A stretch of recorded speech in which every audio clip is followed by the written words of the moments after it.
Good evening and welcome to another episode of How to Get Married and Stay Married. So last week we didn't beam live, and I'd said to you that I was celebrating my 16th wedding. So thank you for all the well wishes from everyone. We really appreciate you. God bless you all. And so tonight we have with us Mr. and Mrs. Iheobis, Uncle Chris and Auntie Joy to me. You're very welcome. And today we'll be discussing the fine art of conversation. So just to say, don't forget to subscribe as you are watching and turn on your notification for next time, because we're here every Friday live. So yeah, let's get right into it. That countdown took a bit of time, so we'll just get right into it. So relationships are built on conversations, and I was thinking about the fact that the serpent had a conversation with Eve, and here we are today, based on that one conversation. So let's talk about conversation. You've been married 32 years, yeah? Yeah. Come December 3. Oh wow! Oh wow! Congratulations! I love hearing about marriages that have lasted so long, because as we know, sometimes this in the world these days it's difficult to keep on staying together. That's why we have this program, How to Get Married and Stay Married. Okay. So, do you remember your first conversation? Yeah, it was 32 years ago. So, the normal things that friends talk about, trying to know one another more. Okay. So where did you meet 32 years ago? In Port Harcourt. Oh, was that like in school or? Yeah, it wasn't in school. We go to the same church, but different branches of the same church. Okay. Yeah, so we knew ourselves kind of from a distance through mutual friends. So nice. Became friends by introduction from our mutual friends. So we started from there. All right. Nice. So before I go on, I'd just like to say thank you to all of you who have joined in live. I see you. So please feel free to ask questions as we go on. I'm trying to give my you, so feel free to take part in it. Okay, so I was just thinking, because this program addresses both the single people and married ones. So because the process of friendship, I'm sure before you said I do.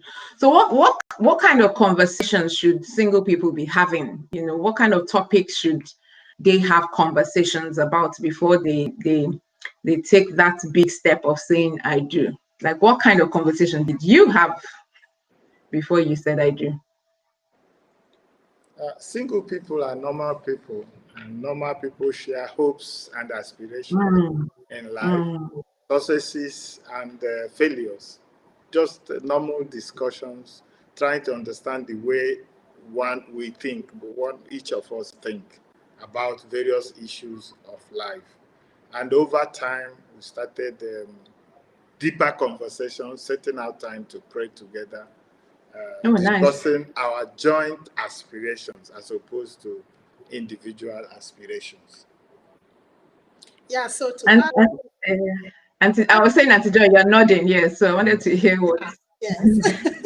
To add to that, it's just being yourself in such a relationship, because you don't know what it's going to become. So just be yourself. There is nothing about being too static about certain things. Just flow as natural as you can be, and take up the conversations on whatever topic that interests both of you, or whatever topics that are what you want to discuss.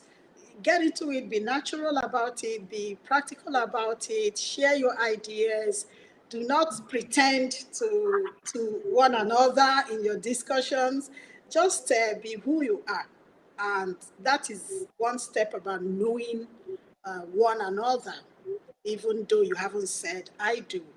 And that Mm. will lead to better things. So that's where we started, just as friends and talking over things. Most times, because we go to the same church, or because we are Christians, that's the foundational thing. It's not about church. So Yeah. because we are Christians, most of our discussions also would, tilt towards our belief in Christ and what the Bible says to us concerning whatever topic that we are saying. So yeah, Mhm. quite healthy discussions since then. Yeah. And yeah, I was just noting what you said about being natural, and then the conversation should also be practical, and then no pretense. Which I feel like if everyone does that, you wouldn't have surprises and shocks in marriages. But it does happen. So are there specific like topics that you feel this ones must be covered before you get into marriage? Because I think sometimes when after after people get married, they're like, oh no, we didn't touch on this, or this isn't what we agreed, or so to prevent that, do you think there's specific conversations that must be had, like some specific topics that must be talked about? Yeah, the world has moved on since 1988. I must confess. Mm, So the way the world is now is not quite how it was then. She yeah, was true. working, I was working. We called each other a lot on phone. So even before she said I do, her office mate had already started to suspect that something was going on. And there What's was going on? I was working in a company called Shell in those days. Some of the Shell people who lived near her house also started to suspect that something was going on. So it's just that closeness. I'm not sure we set out particular topics to talk about. Definitely, Hmm. children, number of children did come up. I don't Yeah. know under what circumstance. We did not go with a minutes of meeting. So we just talked about whatever I came can up. imagine. Yes, we talked about whatever came up. Yeah. Yeah. Yeah. Oh, So to Auntie Joy, were you the one who would have been taking the minutes of meeting if you did have? no, it would have been Chris taking the minutes of meetings. But anyway, anyway, we didn't get to that point. But to add to what Chris said, our discussion Yes. then was just over everything and anything. It was so sweet Mm, and natural, and yeah. So, but before we became really very serious about saying I do, there were yeah. certain topics that came in now and then, which was like my husband mentioned, children. He comes Mm, from a family that, there are so many children, and I come from a family that my mom had six children as well. So I love the wow. playfulness of a family. But my husband, Mm, at that point, at that time of our discussion, he was saying, yes. I'm fine with just two children. And in my heart, I was saying, what? Two children? Yeah, You so wanted a large one. yeah, so, but looking back now, I would think that don't be too serious about it or hitting the topics. Okay, now let's talk about money. What's your idea about joint account or things like things will evolve. Mm, Just know yourselves. Just grow together, and those things will evolve, and it will evolve in a beautiful way. I think that's more like our experience. We didn't go into let's talk about what happens about your job, what happens about where we live, or things like that. But as time went on, yeah, there were time to talk about um, serious topics, and we did. yeah. All right. Thank you so much for that. So, at least for me, I like what you're saying about it just being natural, because I think we've tried to I'm trying to remember if we've done friendship before, but I feel like friendship really does play a huge part in marriage. Oh yeah, okay. I remember I put out some things on Instagram, and I remember putting friendship as part of it, because you're making it look like, once that your friends, some of the things you don't really need to stress yourself over it. And I've seen you both in action, and you are friends. So it's there are no airs, and it's not pretentious. Okay, so after marriage, what sort of rules about conversation should one observe in the home? Should there be rules of conversation?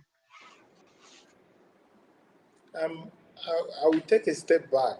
It took us about nearly 2 years, more than 1.5, definitely, before we said I do.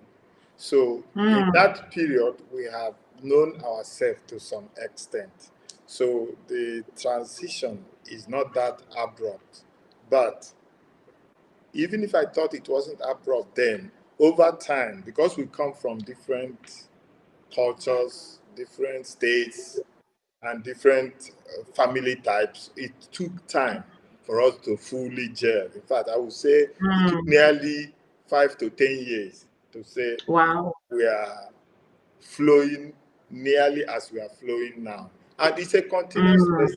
I don't think you ever finish learning your spouse. It's a lifelong journey, but definitely it's better now than when we first started. I like that. That is so apt. So, and so now imagine that for a lot, or for some marriages, by that 5 to 10 years, they would have broken up. So they won't have known that there is a sweet conversation that could happen at 32 years, Yes. if maybe they had waited longer. And Auntie Joy, for you, how did you find it in those years, the first decade? Yeah, in the early years, one thing I was very sure about that I've never doubted and would never ever doubt, it's um, my husband's love for me, or my love for him, or our commitment To to one each another. other.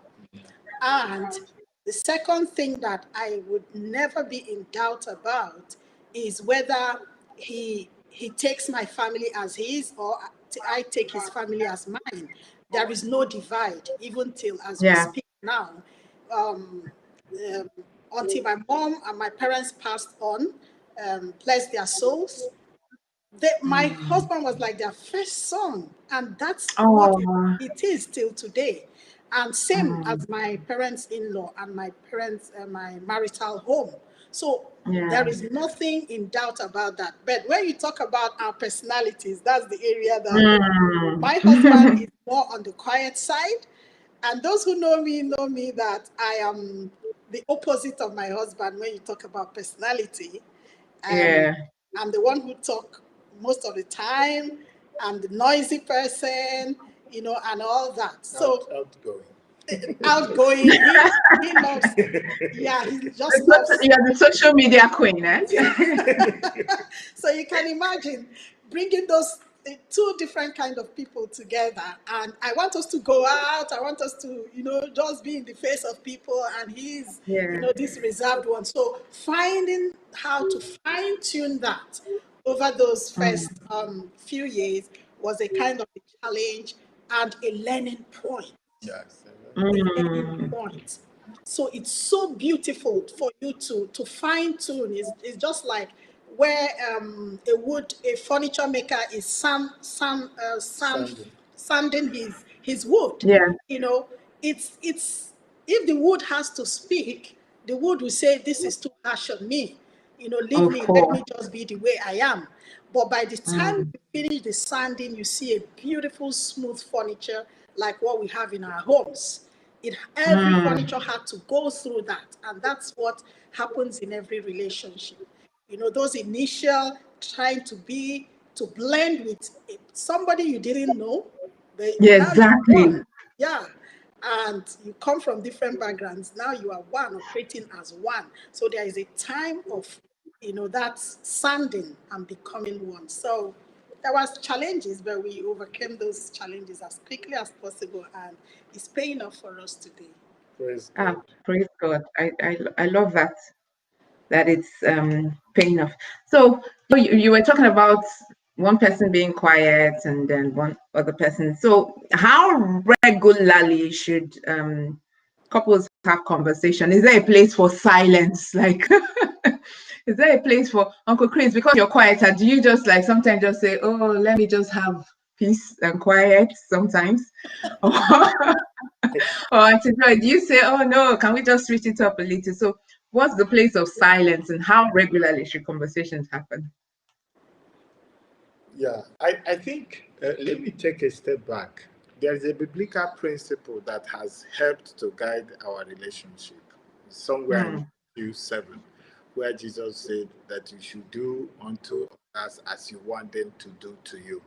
So, because I know that she needs to converse, and she knows that I need to keep quiet sometimes, we try to help one another out of love. mm, That is the most mistake that young people make. Love is actually work.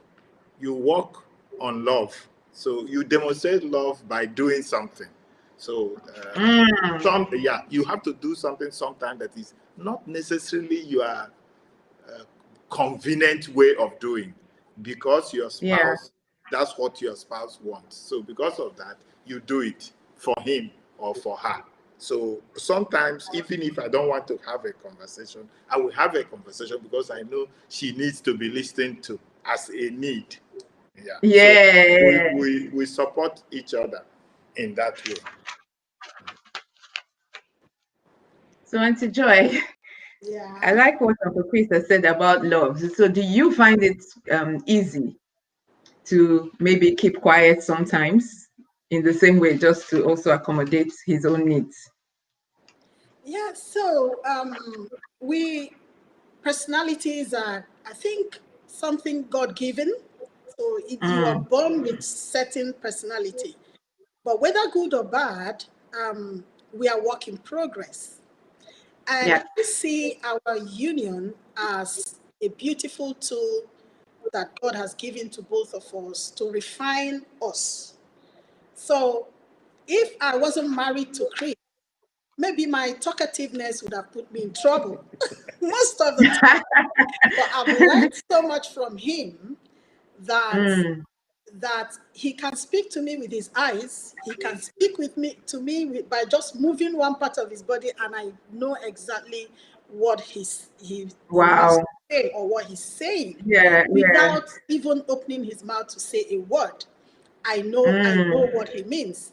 And but for me, I will always that's awesome. verbalize. I will always say it. So I'm working on it, like he said, Yes. so that I can be better for him. Let me share one experience that happened just this week. Okay. I told my wife, please, please, please, I need some quiet. So she left me. After about 5 minutes, I saw somebody tiptoeing around me. So I started laughing because she was like magnifying the quietness with tiptoeing. So I couldn't Oh, bear that it. is so I started funny. laughing, and both of us started laughing. So Exactly. just to exaggerate the quietness.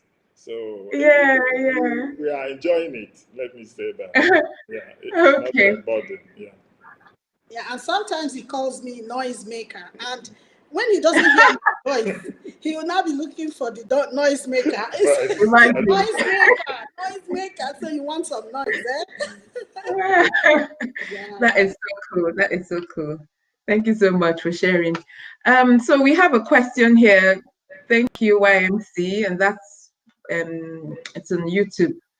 So the question is, how does flexibility come to play in conversations between two married people, even after they must have agreed on issues during conversations?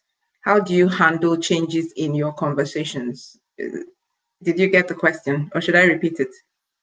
So it Yes, says, how does flexibility? Yeah. I think I get the question, and I will Okay. attempt an answer. My Okay. wife will also contribute. I will attempt an answer with an example. Some of these things are better exemplified. in the early part, or even before we married, we agreed we are going to have a joint account, and we had a joint account. But things are, we still have, but we have. You're talking of flexibility, so I want to explain. Yes, flexibility. Yes, yes. So I was a kind of company worker on salary. Of course, my wife knows what the salary is, and it comes to the same account anyway. But there was a time my wife was doing an international business. So the way that business works, it doesn't lend itself to everyday the way the salary account works. So she Yes, needed yes. to have accounts beyond the salary account for a flexibility in her business. That business was actually bringing more money than my salaried work. So you Yeah. cannot jeopardize it or hold her hand not to be flexible to transact because you are paid. So there is flexibility, and the situation things evolve as situations arise over time. Thank you. Auntie Joy, do you have anything to add?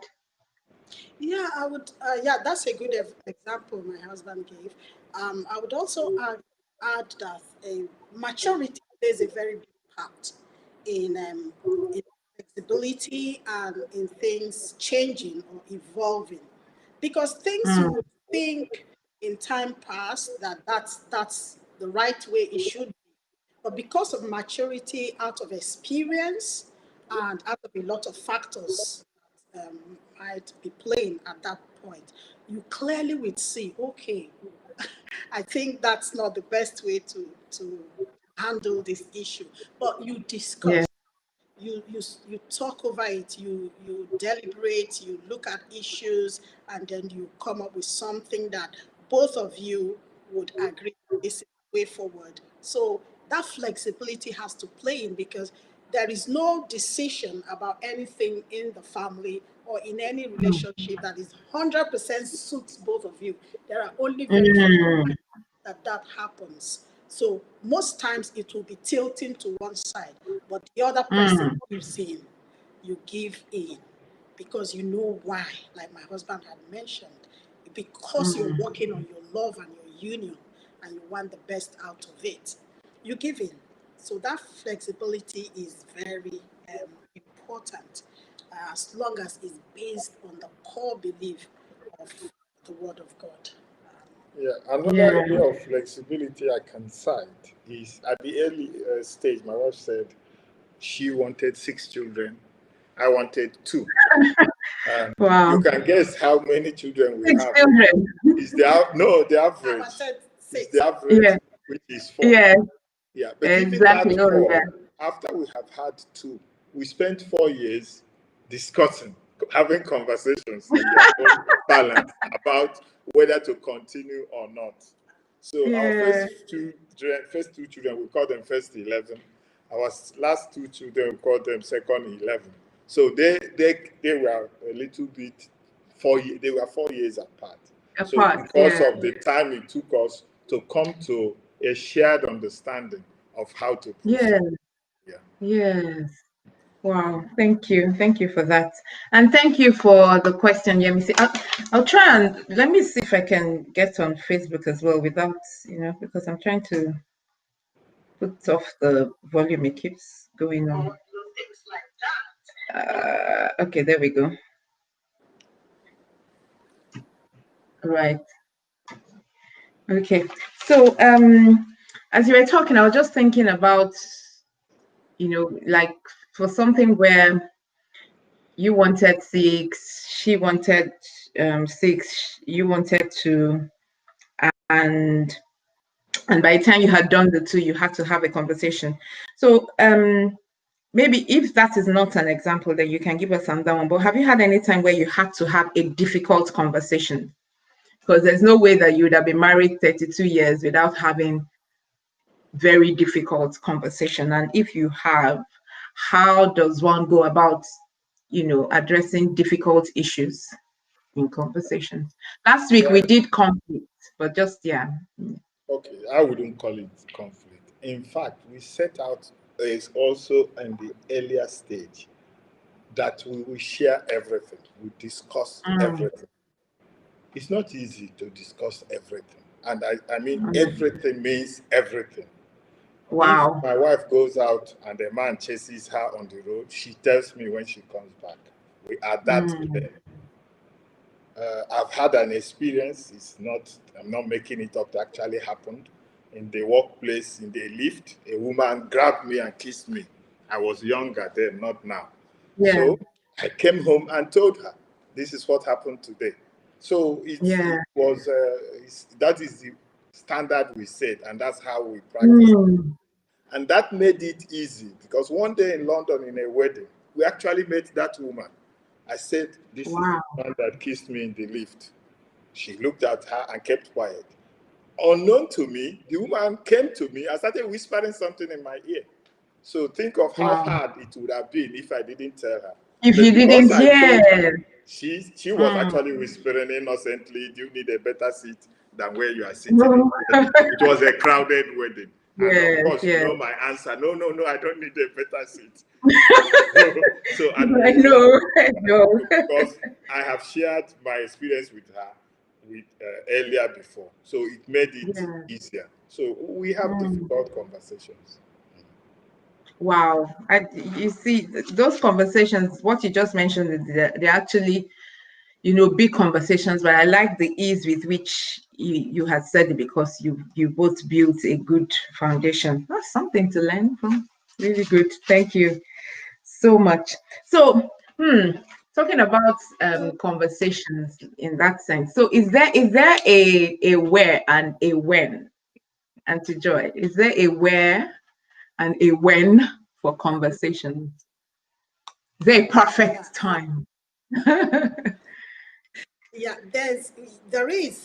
There are different types of conversation, and what we've been talking about is the informal, natural, flowing conversation in a relationship, which that should be going or should be ongoing all the time. So it should be flowing. It's like a pipe of water or drainage that has a lot of debris. Yeah. If it's not flowing, then it's stuck. It begins to stink, and there'll be waterlog. So, but for communication in a relationship like this to flow, it has to be ongoing. It has to be ongoing. The sweet nothings, the things that are just meaningful or meaningless or something, just it should be ongoing. That's one type of relationship. And it has a lot of advantages as well. It makes you more of friends. And it just brings out the beauty of what God wants that union to become. Then, when you talk about another type of conversation, I would for an example, if my husband did something that I'm not happy about, and I know he's not a too many words of a man. So if you want him to really understand what you're talking about, please say it in as few words as possible. And please say it at the right time. So it's not when he did that thing, when you are angry, that you start, why did you do this? Talking. You didn't have to do this. So I try to, because that's outside my personality, I try to hold in at that point. I try to keep it, and I try to look for the most convenient time, because that's when he takes it in and he understands where you're coming from, and you are able to make, just be able to make that, he's able to make that change, or to apologize, or to see where you're coming from. So you have to use that wisdom or maturity to know when to speak and when not to speak when it comes to that kind of communication or conversation. Then another one is maybe about his relation or his family or friends or people. It's not when that person is doing wrong or that person comes in, or you have to check the right time and apply the right button. When you're driving, it's not when you start driving that you go to gear 4. Is when you start driving, you go to gear 1 and then you progress to 2 and all that. So it applies in our relationships and in our conversations as well. So you weigh what you have to say and what is about, and you know whether to hold back or to say. To end this question, there's something my husband always tells me, and he says it in Igbo. I'll try to say it in English. He said, "Na okenye anaghị ekwucha ihe ọhụrụ." That's an adult does not speak all that he sees.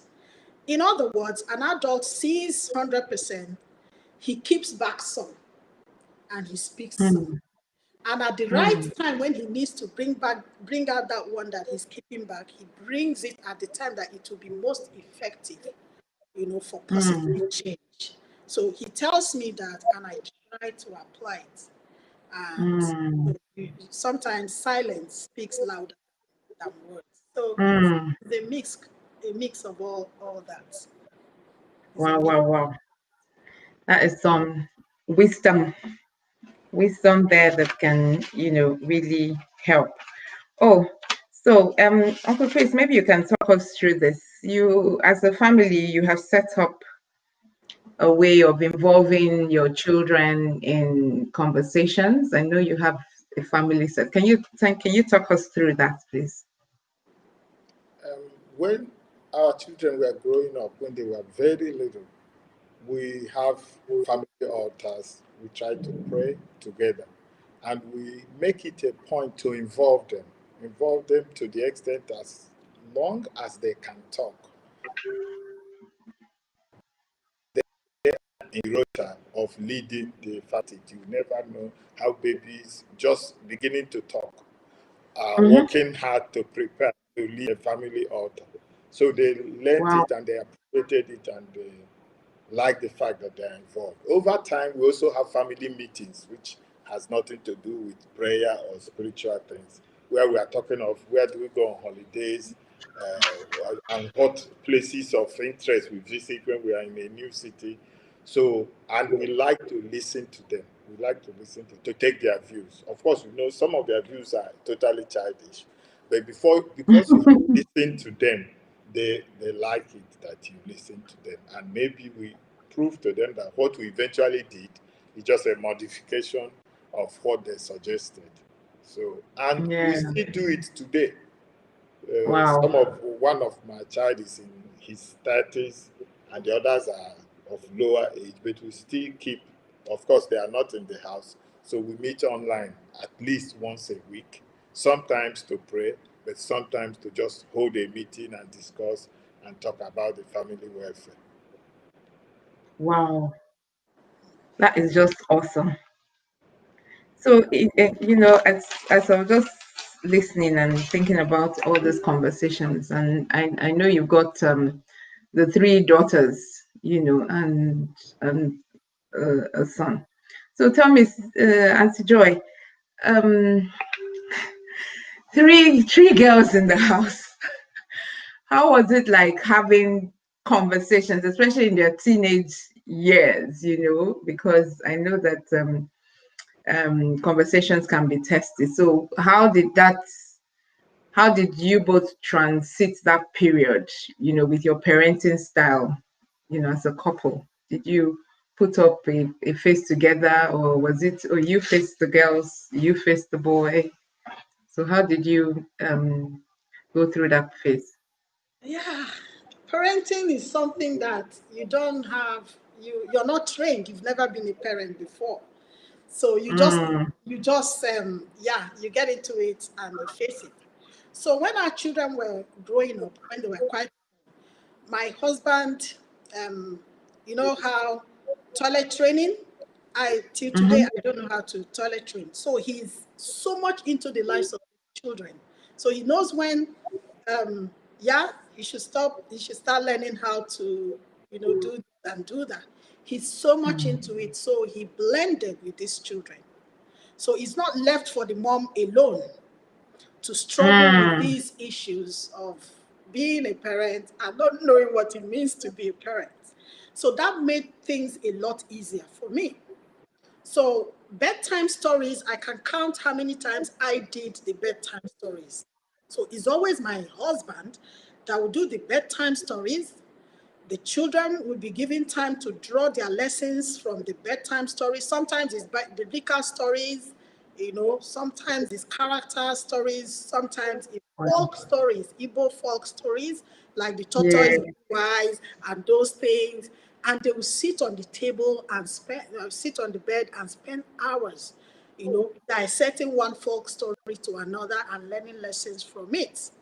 I have a daughter, one of my daughters that love to study. So she would actually write down these things. She would write down those lessons and those stories and, you know, those things. And she and her dad, even till today, they always joke about it and say, we have to publish a book with these things. Wow. Yeah, Both that of would be us will cool. be That would be cool. co-author, you know, co-author. Yeah. So that made a lot of things quite easy. Like my husband mentioned, my international business, I would travel to load my container, you know, to bring in my goods. And I would be sure that this man is 100% on it with the children. But anyway, I'll send my friends to go and check on them, and they will come back and tell me, they'll call and say, there is no need checking on Chris at all. He is on it with the children. They are all fine. So that Wow. made a lot of things easy for me. But when it came to teaching the children about puberty and things, you know, changes that they will see in their life, you Yeah, know, yeah. grow up, you know, so that's the difficult because you don't know how much they understand. But looking back today, I've learned that for many parents, just say it because children know more than you think that they know, even in today, in our generation that we live in. So don't hold Yeah. back. So the greatest teacher they have in their lives is their parents. That's the first person to open their eyes and they saw. You are their role model. Everything that comes out of your mouth means a lot to them. So don't hold back. I won't discuss this topic. They are too young to. So know when. And as Christians, we even have the best of it because you are under the leadership of the Holy Spirit. And the Holy Spirit prompts you, oh, this is the time to begin to teach this. Please do not hold. Yeah. Begin to teach it. So I had difficulties in those days. That's like my son is 31 years, 30 something years ago. My children are 20 something, the other girls are 20 something. So I had difficulties to break into, you know, those topics. But my husband, you know, came in and he took his place with the children, you know, teaching them these areas and that area. So it was easy now for me to bring in my own and say, okay, yes, so, you know, this as ladies, you have to, you know, there's this thing called monthly period. This is the hygiene towards it. This is what it means. You know, everything around that. It was not easy, not easier. For my parents, when I was growing up, what my parents did was they gave me a book called Everything a Teenage Girl Should Know. And they gave Oh, to nice. they gave to my elder brother, my immediate older brother, everything a teenage boy should know. And Oh, we went to wow. read it, and they said, go and read and ask your questions. We had too many questions, but we couldn't ask. You know how Oh, really? like Why? for parents, you know, you couldn't ask. You had those questions. So that was a good way, but there was no conversation and communication. And then secondly, my mom, when I was to go to secondary school, she now sat me down and told me everything about puberty, growing up, boys and girls, hygiene, everything. So I was on edge. If a boy was that distance from me, I will run to the other end. I was on edge. You dare not say hello to me because my mom has told me if a boy touches you like this, you get pregnant after. You know, so don't even say hello.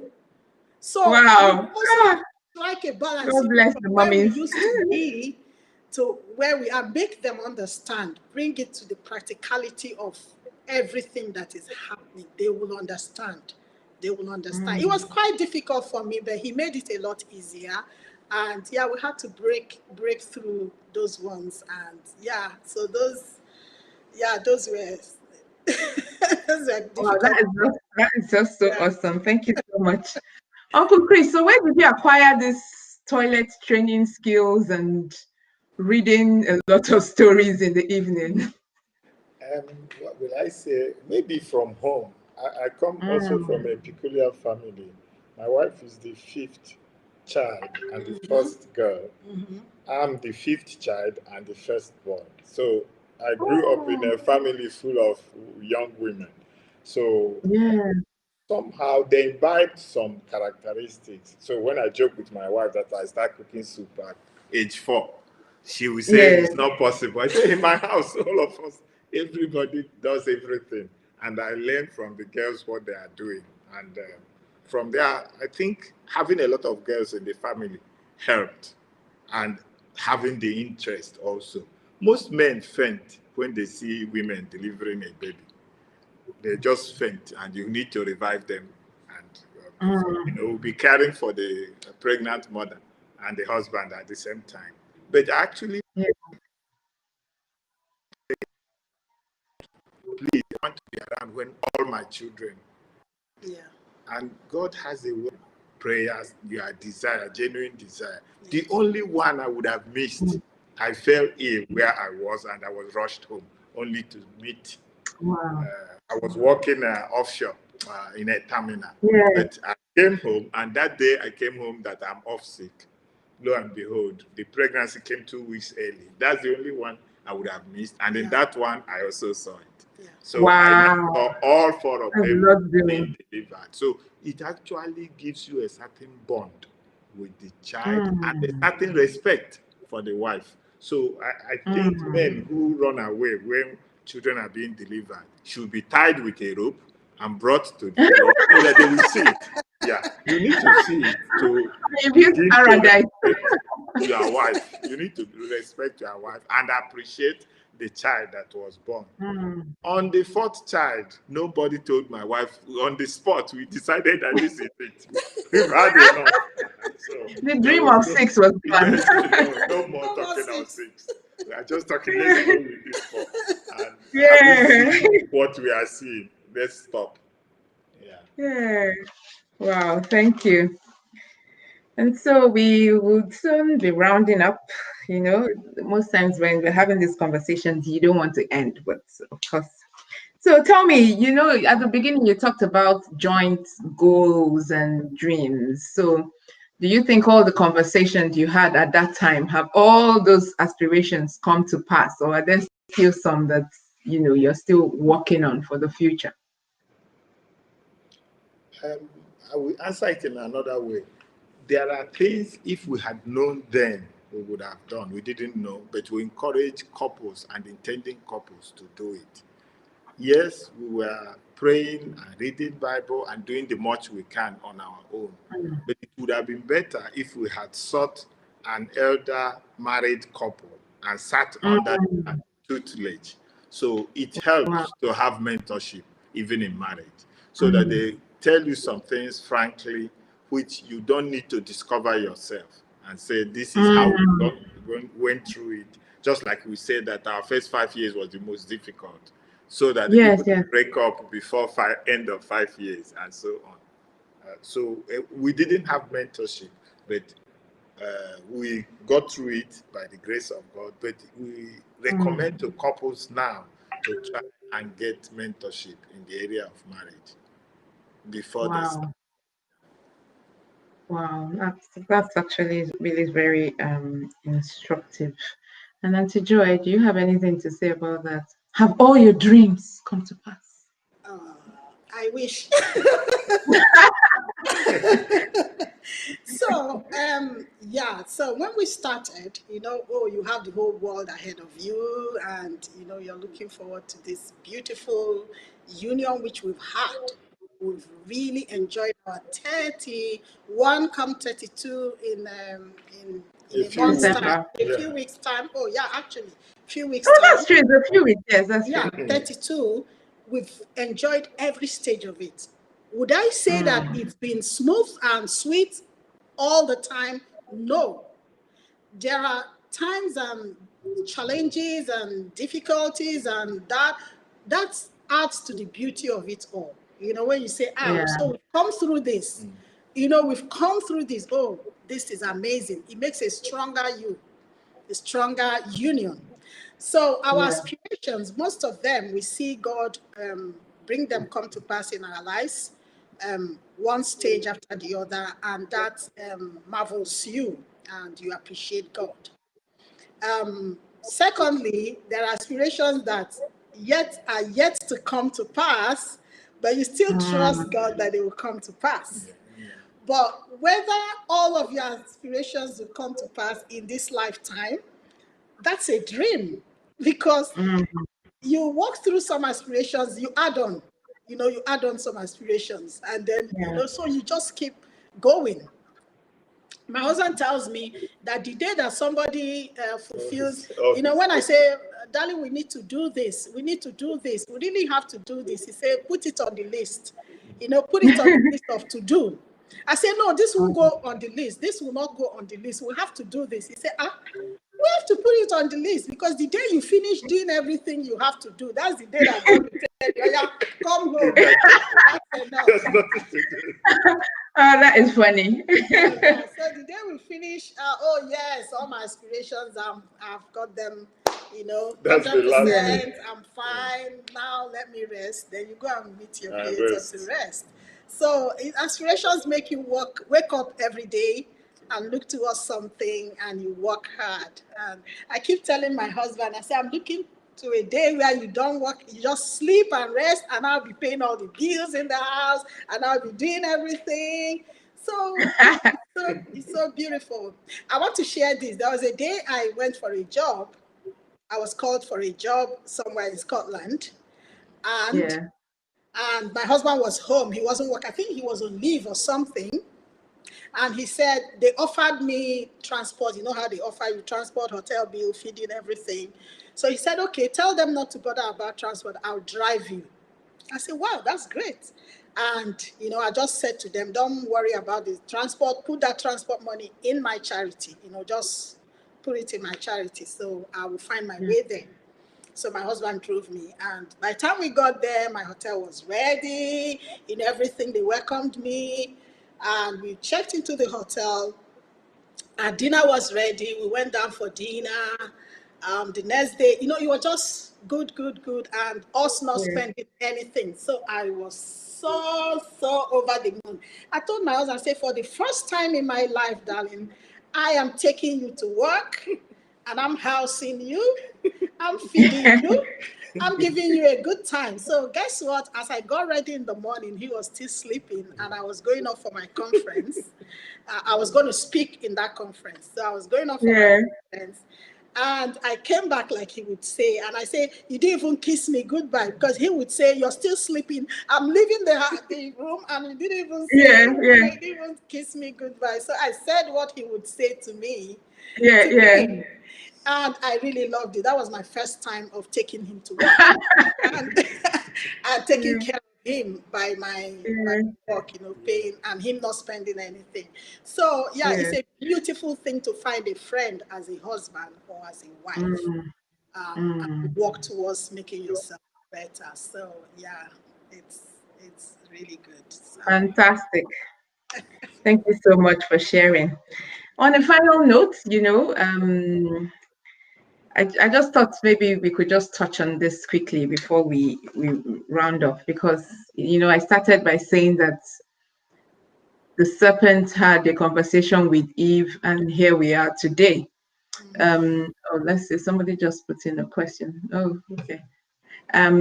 So how do you protect your marriage from destructive outside conversations?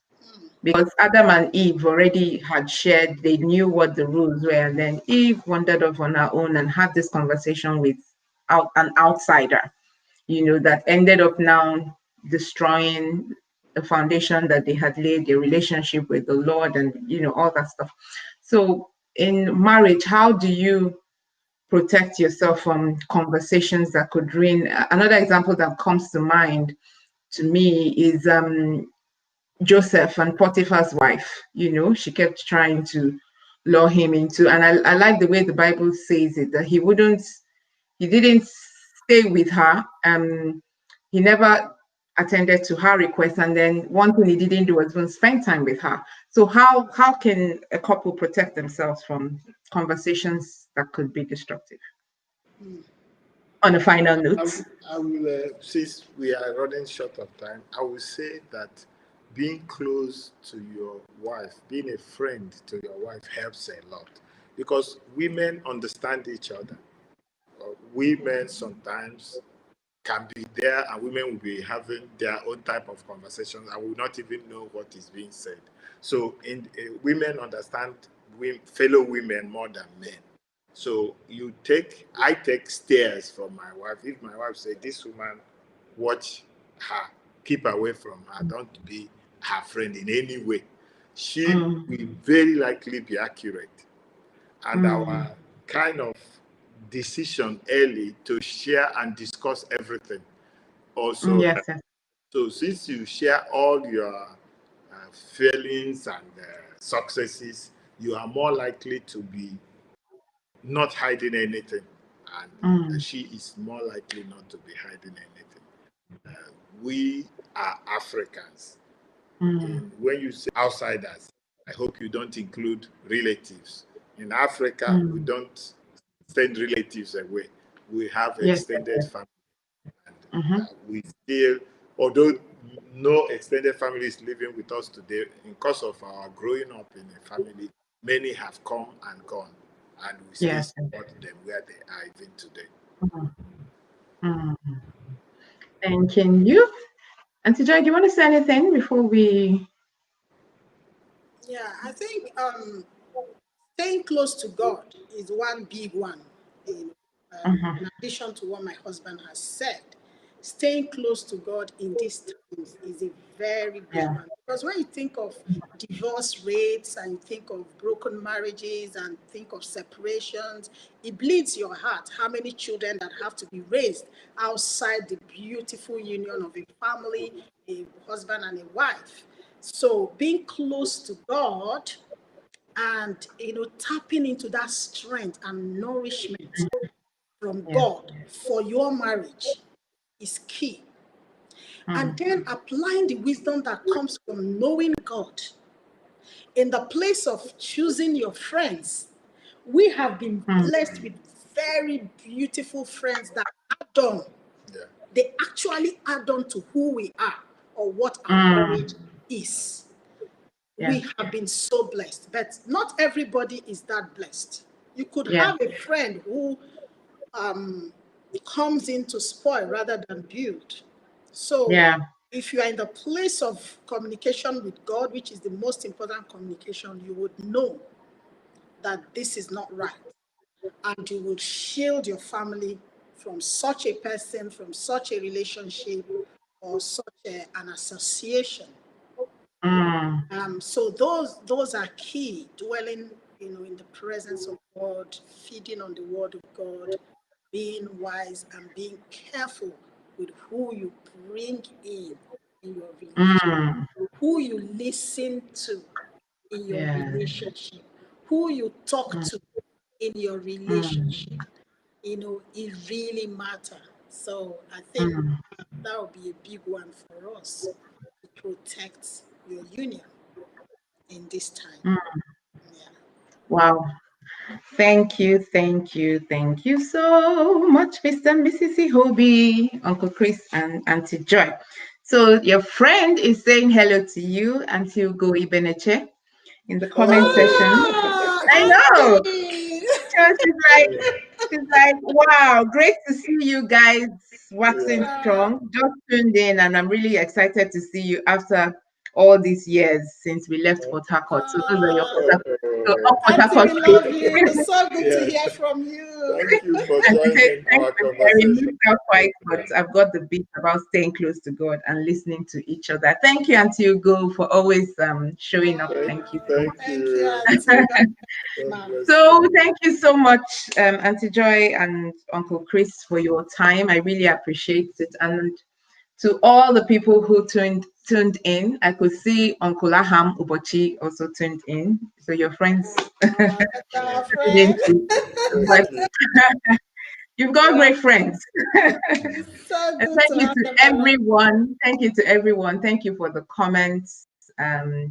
Thank you to those who joined the conversation. I can see the names. I can't call them all, but thank you so much. We really appreciate you. And keep tuning in. I'd say again, please make sure you subscribe to the channel and turn on your notification. We are here every Friday by God's grace. next week's conversation is really going to be something that would help a lot of people. So make sure that you tune in. I'll let you know the time over my social media platforms. So try and follow it at NK Maduforo on Instagram, Twitter, and everywhere else. So follow and then keep up to date with what is happening. And we shall see you next week. So have a good weekend, everybody. It's Friday night, yes. So have a good weekend. Enjoy yourselves and see you next week by Thank God's you for grace. having us Thank, here. We thank you for really enjoyed. Yeah, it went very fast. We really enjoyed thank you. this conversation. Thank Thank you. you very much. Thank Yeah. you. Thank you. Bye. Bye, Bye everyone. everyone. Bye. Bye. Thank you.